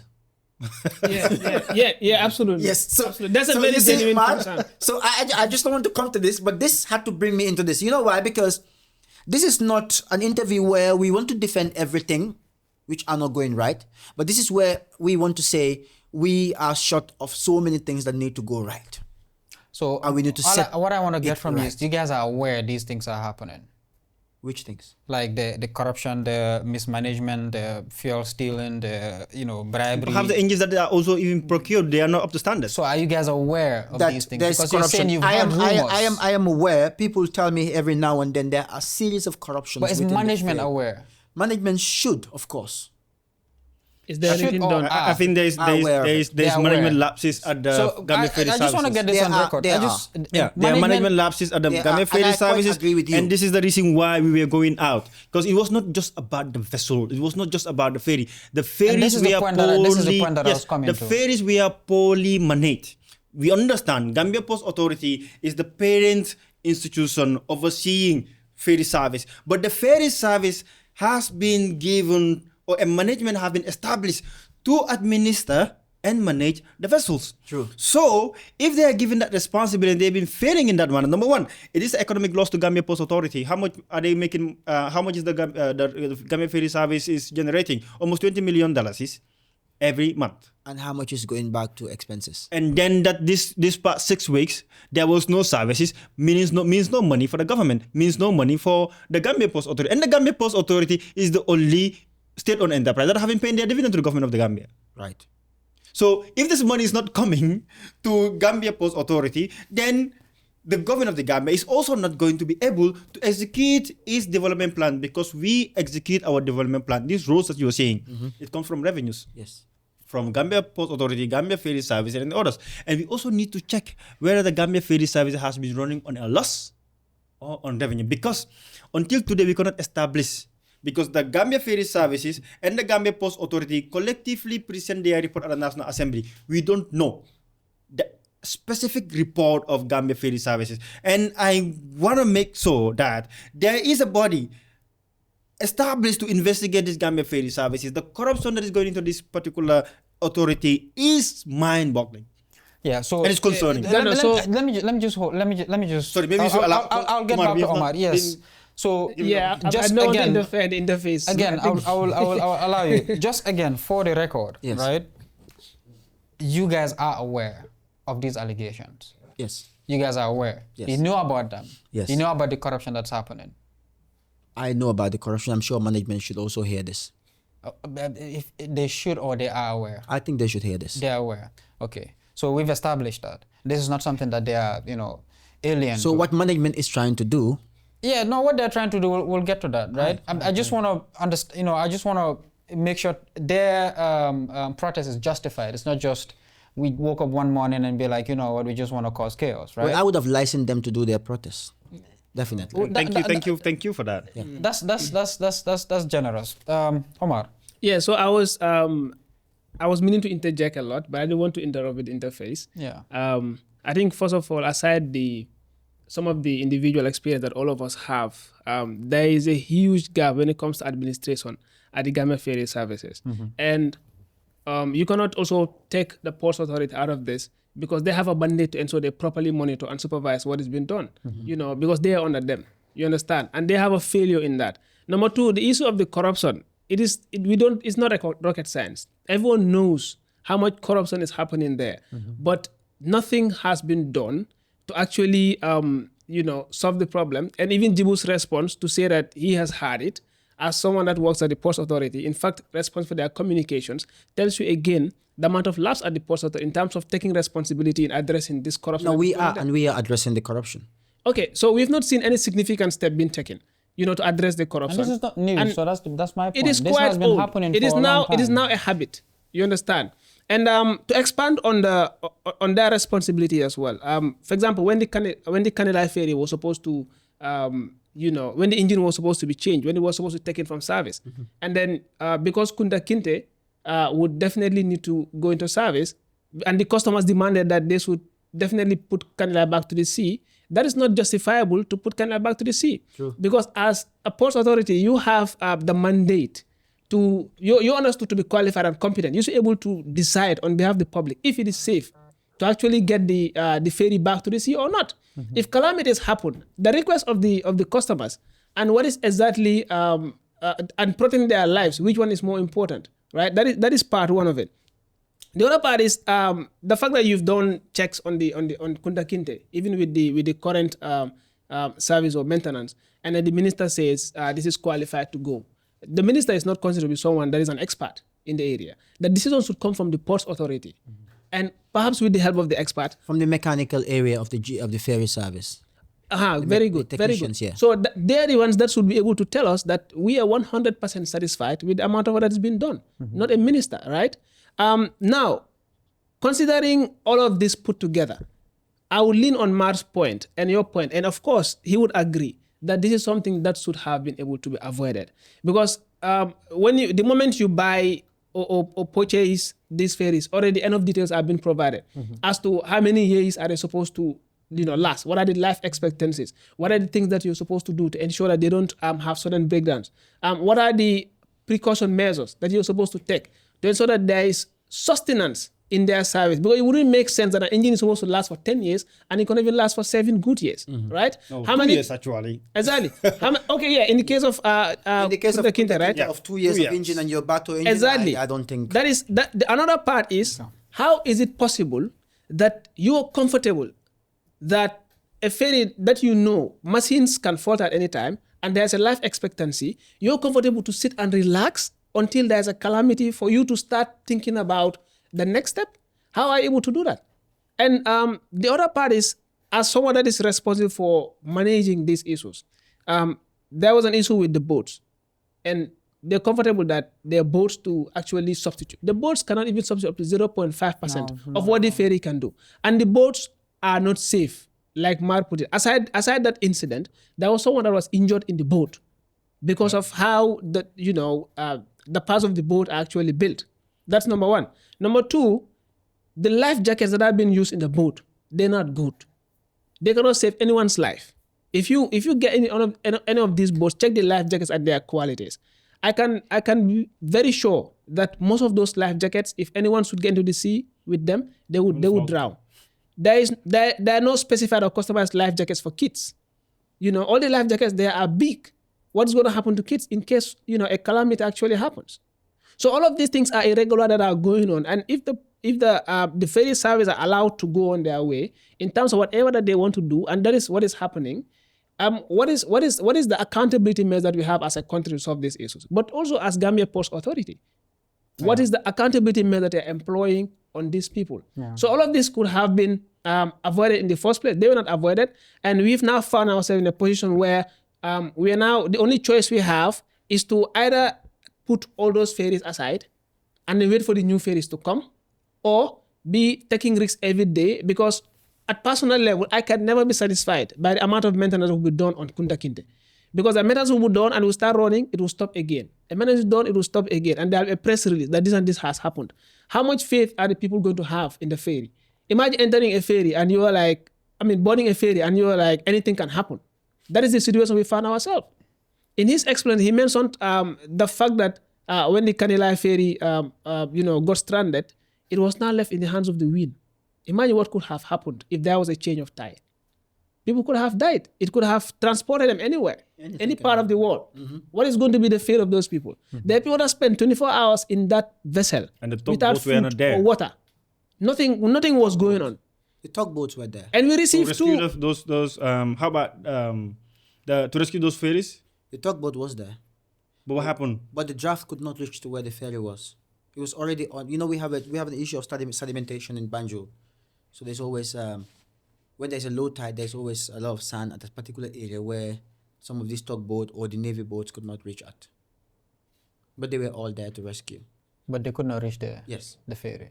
So that that- means they are not there. Like they were They were even there. though they were You cannot put it like they were not there. no, They if were you not see- there. They were but rescued there. They wouldn't. I mean, the they were objective there, was but not they couldn't achieved. serve It their took a week. purpose. Exactly, but they were It there, took a week my brother. before But they could took that. they cannot serve their before they could purpose. took Yeah. the Kanilai ferry. I mean, No, the they didn't Kunta even Kinte ferry. talk Kanilai ferry. What happened is Kanilai ferry floated again when there was a high tide, extremely high tide. And then when it came back to where the draft was okay, it was towed back to Banjul.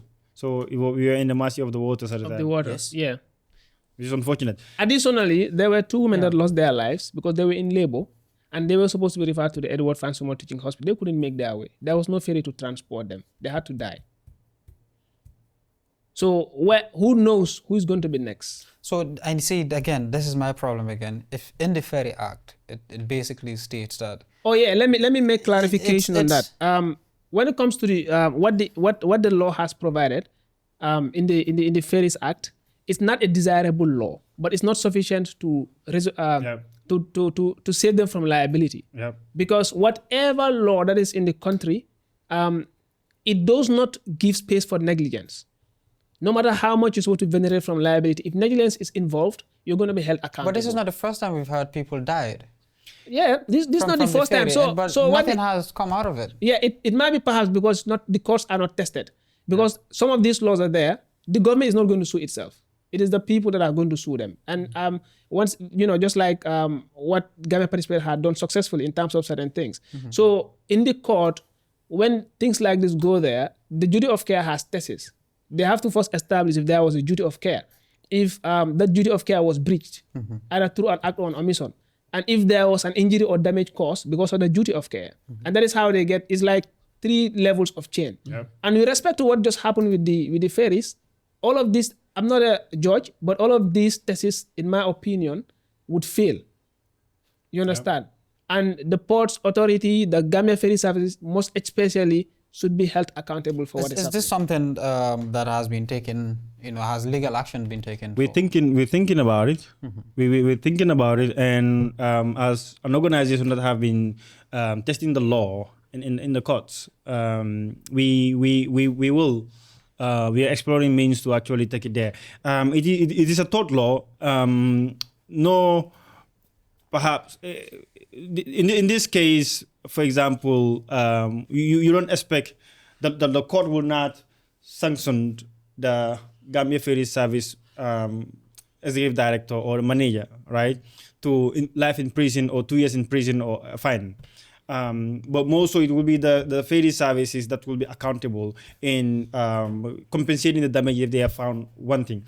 So not that the ferry service, according to this tort law that we're trying to explain, it is not something that you intentionally do in order to inflict harm. Now that would be criminal, right? If I hit you and cause death. It's just negligence. Yes.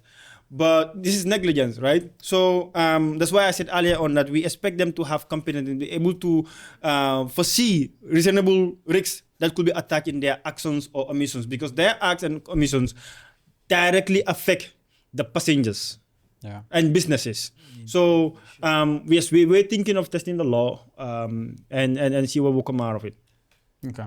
So with all these things that we've talked about, with the frustration and the facts that there's some of these issues that we've talked. I mean, all of these issues that we've brought up is something that we've all experienced, and I can understand why someone would want to organize a peaceful protest to kind of raise awareness. Yeah. Because that has not been solved for the longest time. So why were you guys denied permit, and what led to your arrest? Did you go ahead and protest without a permit, or like what happened? So we protest in all ways, in all manners, right? Okay. It could be sitting in the media and protesting about what is happening through debates and revelations. As law-abiding citizens, when this issue came, because personally I've been writing about it for a very long time. Whenever I go to the ferry, and psychologically, whenever you're coming from Dakar, right? The only problem when you get to what's the name again? Farafenye. Yeah. Farafenye, not Amdallah. Sorry, Amdallah. Amdallah, sorry. Yeah. The first thing that you think of is the ferry. That's how bad It's frustrating. the management of Gambia Ferry Service. And everyone, Senegalese, non-Senegalese, whenever they come here, I met an American, and we were somewhere else. I believe we were in Southern Africa, and the person asked me, how is the ferry? I was there a couple of years ago, and we spent a lot of time waiting, and I was shocked. I don't know how to respond. You understand? Just not to make my country look bad, but that's actually the reality, because the experience that the person has wasn't good. And if the person needs to share the same experience with someone else, they wouldn't love to come here for tourism and then go to Kunta Kinte Island. Agreed. You understand? That is also another loss of revenue for us as a state. So, with all this that has happened, I was planning for a protest, and I realized that National Youth Parliament have already started coordinating, and I said, why not I join them, right? And we speak one language. That's how I reach out to Omar. But this is not the first time that I have been working with Omar. He's been a very good young brother of mine and others. We've worked on so many other governance issues. So we applied for a permit. Nyomi Hans also was planning for a protest. So we decided to coordinate and have one protest, and our objective was clear: to protest against the inept corruption and inefficiency at the Gambia Ferry Services, which is costing lives, starving businesses, starving households, and then also causing loss to the economy of the country. and also restricting the movements of the people, and also putting the life and safety of people in danger. This is why we wanted to go out and protest. Peaceful protest. We wrote to the police. The police force invited us for a meeting. The day that I was supposed to go, I couldn't. My uncle passed away. Umar was there. Maybe Umar can share more light of what actually happened. But to sum it up, the police didn't want us to go out and protest because of the OIC was coming. The following day, they called us. We met with the leadership of the police. The Deputy Inspector General of Police was the one chairing that meeting. And he said he would have loved to give us the license or the permit for us to go out and protest, but the OIC is coming.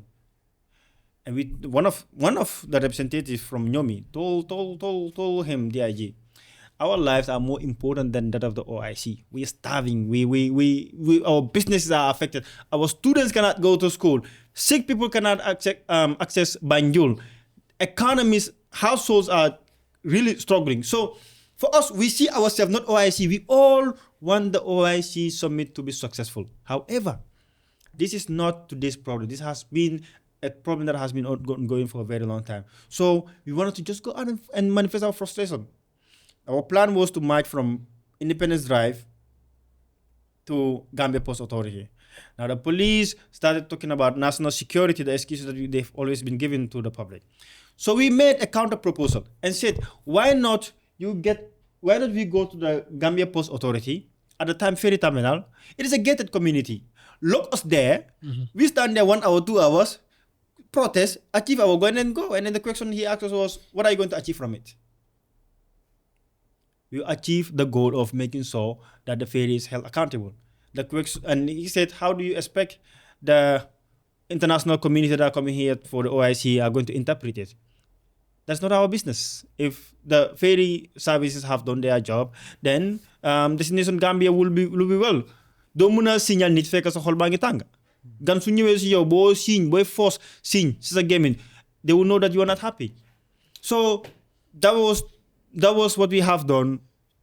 They rejected us the permit. In fact, they rejected Nyomi Han's permit.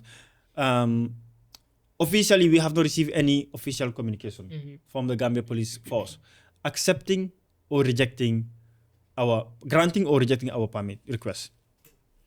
So because of that, we held a press conference at National Youth Parliament, and we made it known to the public our concerns and informed them that because of the lack of response and the lack of permit that we didn't have from the Gambia Police Force, we wouldn't go for a protest. And there were thousands of people. There was already a WhatsApp group that is about thousands of people that were ready to go out and protest. In fact, we were labeled that the Ninja envelope, you guys are this, you guys are that, the politicians have got onto you, they're giving you money, that's why you're asking us not to go for protest. Because there was a closed door meeting with the organizers at some point, I mean. Yeah, there was Nyomi Hands. Yeah, the Nyomi you Hands, understand? yeah. So for us, we said we are law-abiding citizens, there was no permit, we wouldn't go for a protest. However, we will take action. Now, the Banjul Arch Pavilion, it is a public space open to everyone. And in fact, when we were going to school, Gibi also went to school. The arch is a place that, before the pavilion was there, the arch is an open place that everyone go and then enjoy themselves because you receive the breeze and it's a very easy place. I mean, a very convenient place for one to rest. True. So we said, we are going to go there. We are not going to have any PA system. We are not going to march. We all wear unique colors, go there and sit. In fact, previously, 2022, we had an engagement at the Gambia, at the Arch Pavilion without a permit, with parliamentarian, the parliamentarian of Banjul Central, without a permit. And there was a lot of people. And in fact, we had a very good discussion on the budget. But this time around, we just went there to sit and do a sit-down strike. Sit-down strike meaning you're sitting, say nothing, do nothing, and then you manifest your frustrations against the public institutions. Before I came, there were already armed officials, and it's important to note, we told the Gambia Police Office, the Gambia Police Force, to grant us security. If their concern is there are going to be imposters that are going to join us, while we are marching to cause mishap or mayhem. We asked them to provide us with security so that wouldn't happen. They said they have insufficient personnel because of the OIC. But that very day, April 21st, before I reached at the arch, there were already dozens of armed PRU officers. But you told us you don't have enough manpower to protect us to protest, but you have sufficient manpower to prevent us from having a sit-down strike. I think this security personnel even came before the protest. Yeah, obviously. So we went there and they asked us to leave. They asked us to leave, that our right to access that place was immediately seized, and we complied. That's the honest truth. We complied. We left. I personally drove. It was three or four of us. I passed through three of us. I personally drive them. I told them, look, let's go. I don't want anyone else to be arrested because of the call that we have made to have a sit-down strike. They don't want us to sit. We will go. One of them was actually coming to the arch. I told him, when I saw him wearing what, I said, where are you going? He said to the arch, I said, get in my car. We are no more protesting. We're no more having the sit-down strike. And it was our personal conviction that a sit-down strike is not illegal. I drove them away. Omar was on his way.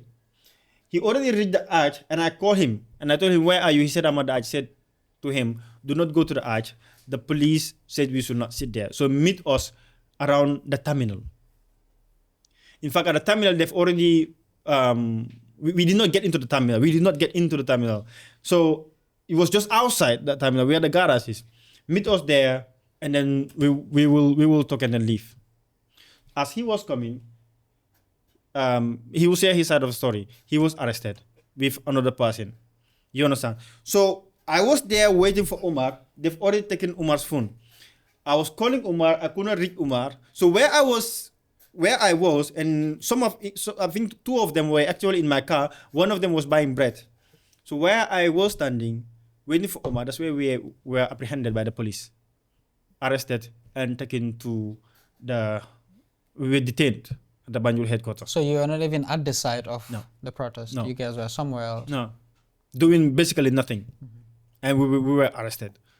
So that is the whole story. And maybe Omar, you can add anything that I haven't said. Yeah, so just to add on to what Marr had said, first with respect to our interface with the police. So when we submitted our permit, we were invited to have a discussion with them. This is something that they would ordinarily do sometimes, to discuss what are the nitty-gritties of that application. They'll ask you why. The first day, like Marr put it, he was not there, but I was there with other members of Gambia Participates, and we were asked questions why I wanted to conduct the permit, what is our objective, from what time to what time, and so on. We met the Interpol in that case, and we gave them all our reasons that it is purely on good conscience, and because we wanted to speak for the voice of the voiceless, those that mother in Nyomi that cannot provide meals for her family because she cannot actually cross. That taxi driver that cannot operate in Banjul because his vehicle cannot make it through rather. That student that is perhaps preparing for the WAS exam or GABEC exams, and he or she is worried about not going to school, So all of those people that don't have a voice, wanted to speak for them. So these officers actually agreed with us that our cause was a genuine cause. However, we could use other means instead of a protest, right? And other means would mean, in their language, petitions, conferences, town hall, etc. Which we said, yes, they're not bad means. In fact, we've been using these means to hold government accountable. But in this case, one mean is not sufficient. We have to use multi-sectoral approaches, right? We have to use different dimensions. And a peaceful protest was deemed fit as one of the most powerful tools at that point to send a message. So they said they would get back to us. We came back, we were called again. I think the following day, we had this meeting. I think we had 3 meetings, to be precise, with the police. I think 2 of the meetings included, the hierarchy, the AIG and so on. Now, as law-abiding citizen, first of all, I studied law for 4 years. So I know the consequences of conducting a peaceful procession without permit. It is there. Some people would argue that it's against the constitution and so on, but it has been tested in the courts. And it has been proven and decided that the Public Order Act is not in contravention with the Constitution. So the only way out of that is for that Public Order Act to be repealed, or we have a new constitution that is not going to create that leeway where the police would have to grant you permit before you go on a peaceful procession. And that was our position. As law-abiding citizens, we're not doing the peaceful procession. And if you look at the definition of peaceful procession in the Public Order Act, it makes it very clear. First, there has to be a gathering of people, right? Two, there has to be a movement of those gathered people from one place to another. You understand? And there has to be a final destination being set. And there has to be a lot of other things for it to be a protest. So when we went, what we wanted to do was to just sit down and do nothing. Just sit down and do nothing. I don't think there's any harm that could be associated with that. And we also thought it wise that since there are a few people that wanted to protest, and we've said that the protest is not going to hold, there are people that might insist on protesting. As responsible leaders, if we're at the edge, if anyone wants to do so, we can find it very easy to intercept them. And the moment they see us as the leadership, they can perhaps change their mind, or they will follow our orders, instructions. You understand? Like Marr put it, like sometimes make this joke, my only crime was I stepped out of a car and boarding another car. Because when I dropped at the arch and I didn't see anyone, I called Marr and he was like, the police have dispersed from there, don't sit there, come. I was just boarding another car to actually meet him. That was when I was caught, and that was how I got arrested. So all of these things we were very dissatisfied with, because there was no harm that we could have caused by sitting down. And we all know when it comes to Gambians, we're generally and normally very peaceful people. It would take a lot of effort for anyone to create any form of crime from these scenarios. If we have taken our responsibility as leaders and set the agenda very clear, and the police take their responsibility as police officers and cooperate with us, we told them, we emphasized this to them several times, like it is part of the duty of the police to protect lives. And the failure at the level of the ferry services has costed lives already, right? You might not be able to go there and beat them, but you can collaborate with us in sending a message.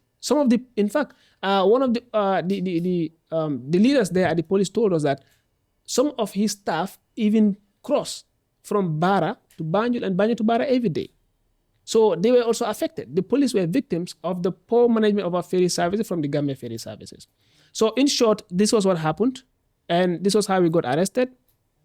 And it was not an experience that anyone would want to experience in life, but for the good cause that we stood for, there was nothing traumatic or nothing painful about standing for the right and standing for the truth, so long as it doesn't break any law, and so long as it is in line with the good consent of the people. And this was the simple reason why we went out.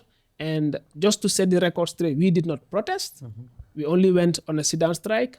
And even that sitting down, some of us did not even have the chance to sit down. We were arrested like that. So basically, this was what happened. Okay. So thank you for your input, Gibou. So looking at all of these things, the frustrations, the corruptions, the negligences, all these things put, when we look at it, is it maybe time that ports look at privatizing the ferry service, like just giving it out to a private company to manage? It is.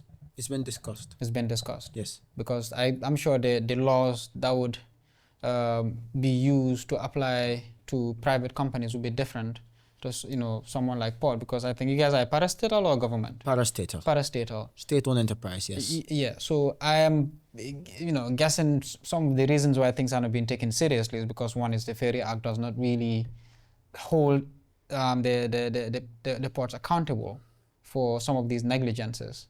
So, I think the best solution right now is just to privatize it. Is that something that's going to be into fruition, or is just being discussed? Privatization is discussed. And management of the GPA are taking it in a very, very serious consideration to also look into investment in the port ferry service area with government, Ministry of Works, to have perhaps part of the ferry service being privatized. Yes, because like Champion and Marr would say, this is very disheartening. When I had the protest team, I saw the Nyomi delegation, but not of Champion and the Marr. But I also followed some of the discussions on social media that there will be a protest. So what I said to one of my colleagues is they should be allowed to speak their mind. because we're serving the people. Yeah. And if the people are not satisfied with the service and what is going on, they have the right to speak. And we just need to listen to what they are saying. Perhaps it might be a recommendation for moving forward. I personally, if I was an authority to grant them a permit to protest, I would have done that a long time ago. It has nothing to do with the OIC. See, the OIC is hosted in the Gambia. We were just hosting an OIC summit. It does not stop our people from coming up with issues that are affecting their livelihood. And that was a major crisis between Banjul and Barra. So at the port level, we have accepted everything that has happened during this period, and we have acknowledged that we are 100% at fault. And the ferry service, the improvement will be forthcoming very soon, and people will see a lot of changes as far as ferry service is concerned in this country. And that the GPA management is not taken for granted.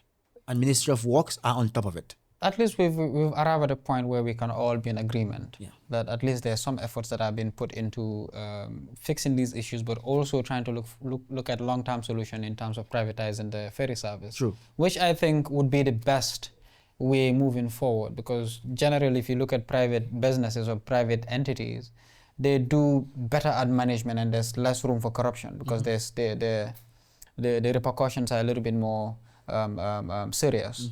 So this is, it's a good thing that we have arrived at a point where we are all in agreement. And at the end of the day, we're doing this for the benefit of the Gambian people. We want to see people safe. We want to see businesses flourish. We want to see people go back and forth easily. And which in turn would help the Gambia economy. So and the GPA has taken up that seriously. Yeah. And as a management, we will ensure that this issue of the ferry service don't repeat itself ever again. Yeah. So we definitely appreciate that. And in this case, I think we can close here. Okay. So thank you guys for joining us. I think I just have to say something. If you have to say something, if you have I really want to appreciate this opportunity that you have created. I know it's been a lot of back and forth on trying to get us here, and sometimes it is beyond our control that we are not able to make it. We're involved in national development a lot, and sometimes these functions hold us back from also performing other functions that are also national development. So we appreciate your patience and cooperation, to have us here. It's been an amazing program. I also want to appreciate Gibou's inputs. You understand that he's my brother personally. Perhaps the conversation we had here, we will not have it outside, but this is part of the job. Yeah, I mean, that's what I'm saying. Yeah, exactly. This is part of the job. Perhaps after this, so he's gonna take me home. Of course, why not? So we're very close. But at the end of the day, this is about the people and the lives of the people and the welfare of the people. So we just want to commend him for being outright, honest with some of these things that we talked about, without having to defend some of this. Like we see that very often, trying to defend an institution that you're part of, to clear the name. That doesn't help. So we need this type of honesty. And I'm glad that we found a common ground, that this is something that should have been avoided. And that the Ports Authority is ready to take reasonable steps to ensure that it's not repeated. Aside that too, I want to inform or remind everyone that is watching that it is not just the responsibility that we should leave in the hands of those that are responsible of holding accountable directly, but us as a public should also play a maximum role by ensuring that we report any form of corruption that we undergo at the Ports Authority, at the Gambia Ferry Services, to be more specific. And if anytime we are maltreated by the Gambia Ferry Service in the manner in which they administer those ferry services, we should report them. Their line of the line of reporting could start with the Ports Authority.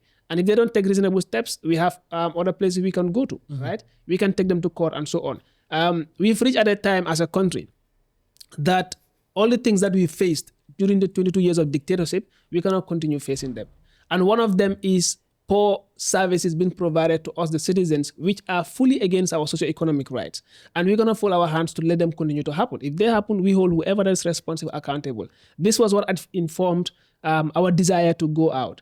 And this is what also informed our coming here to make clarification on some of these issues. So everyone has that individual responsibility, and we all have that collective response to ensure that we take this country where it deserves to be. But it cannot be done on the backdrop of corruption, on the backdrop of negligence, on the backdrop of failure to administer the welfares of the people as we are supposed to. Great. So that is just a reminder to the public, and I am very thankful for having been invited here, and wish you all the best in the show. It has been amazing, and we're looking forward to more amazing shows and contents as we continue. Thank you very much. Yeah. Thank you. Well, my conclusion would be first, I appreciate that a lot, Champion.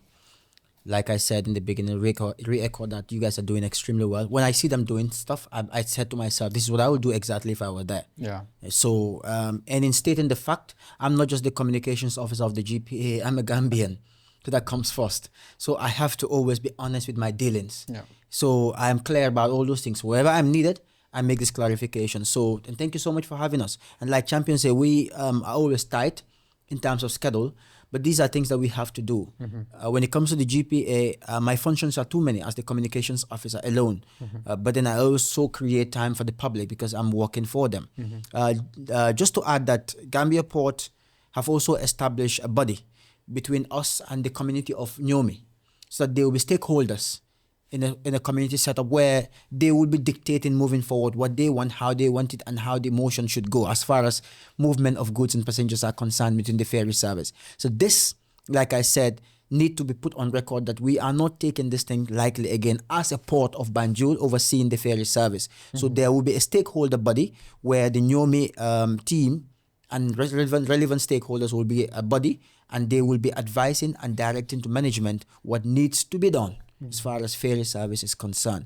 So we will ensure we address all this problem. And I just want to apologize again to the public for the interruption that happened in the past 6 weeks. It's not what we intend for to happen, but we hope it never happen again, and we will pray and ensure that these things don't occur again as far as ferry service is concerned between Banjul to Basse. Everywhere there's a ferry crossing point, that ferry service should provide. The GPA management will ensure that things are done accordingly, and then the management is taken accountable for anything that happened, inshallah. So thank you very much for having us, and we're sorry to the public again. Thank you for coming on the show, Omar, Gibou. Thank you. We appreciate your coming. So we close it here. Thank you very much for having us. Thank you for having me.